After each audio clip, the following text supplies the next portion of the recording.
A lot of the research was laid out for us because these were real men we're talking about. Modern history is bringing us more and more data and facts and accounts of the events from inside, such as the tape-recorded accounts of the meetings. In the late 90s, they were suddenly nearly all released. We learned about this, and we both studied the Cuban Missile Crisis and realized this would be a tremendous source and realized it was going to be very important that those transcripts be done carefully. We tried as often as we could to use verbatim statements from the players involved. And when we didn't have the tapes, we tried to use verbatim quotes from historical sources. There's just a fantastic human look at intelligent men trying to sort their way through extremely complex and detailed considerations during the crisis. Roger Donaldson did a ton of remarkable research on the actual events. I read everything I could find. I looked at every movie I could find. We had access to a great audio-taped interview that Kenny O'Donnell did with Sander Van Oker in the 1960s. Listening to the tapes gives you an experience of the man himself, his deep and abiding intelligence. I listened to them with Kevin, and it spurred him to remember sort of stories his father would tell or anecdotes from his childhood and so on. At this moment, the three of us were probably as close as any three could be at this very moment in history. Research was paramount to find out what we're trying to do. Dennis Washington is, I think, a fabulous production designer, set about recreating the White House here in Glendale. The White House was built in a warehouse. You are in the White House as far as I'm concerned. There's no detail that's left to chance. Even in the cupboards you'll see, little handwritten notes, gift from the country of Nigeria or something like this, little details that will never be seen on film, but there they are, just recreating what was really in the White House. We went to the White House, we took surveys, we had a trip where we went through the West Wing, we went out in the lawn, we saw all these areas. They don't let you just take all the pictures in the world you want.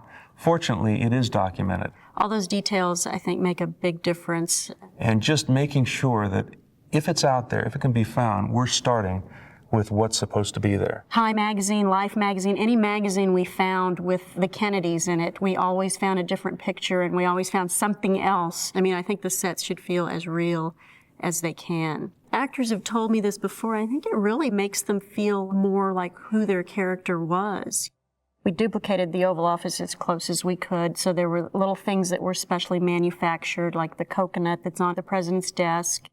There were certain things we knew we were not going to find, like the desk, and we wanted that to be the real thing. We shopped like crazy. We actually found a lot of things that are available. There's a book called Designing Camelot, which was really helpful, and it kind of went through the whole process of the interior design of the White House during the Cuban Missile Crisis. There's a part in the picture, several parts actually, where we enter the West Wing. It's not through the ceremonial north entrances. We have a huge crane shot that shows the mansion, which is the White House as we know it, and then it comes down and settles on the west entrance. So it shows people where this is. The only part of this image that's real is this little facade here.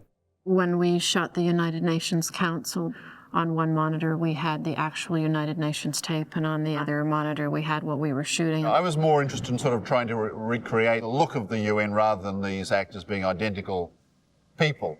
I was trying to get the sort of nuance and the way the Security Council members were reacting to these people, and I really tried to recreate a bit of history. It's nice to get some of the confrontation, but it's also nice to get a feeling of not being two-dimensional. Once we got all the people and smoke and ashtrays and everything, it was pretty exciting.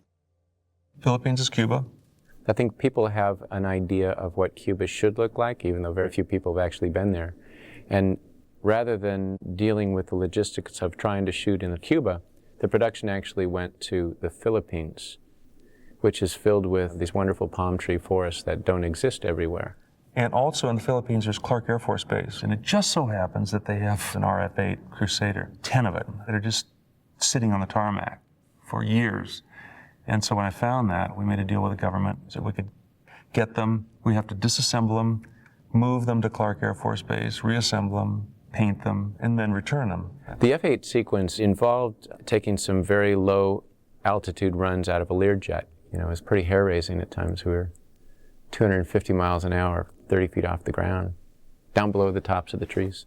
We did a lot of research on what all the real people looked like. And I think it's helpful to have a framework or some set of characteristics that you are looking for. The thing was not to be caricatures of these people. And you can break the mold as a real person comes in and brings his or her interpretation to it. And then we set about trying to find actors who would evoke the memories of these people. We wanted people who could inhabit these men and women. The biggest challenge is putting the Kennedys on film. They've been so well documented. Everybody's seen miles of film of these two characters. Every available moment they had the headphones on or was watching tape. It was harder in a way to find an RFK. You're being these icons in a way, and you have to have that stuff in your bones just to show up.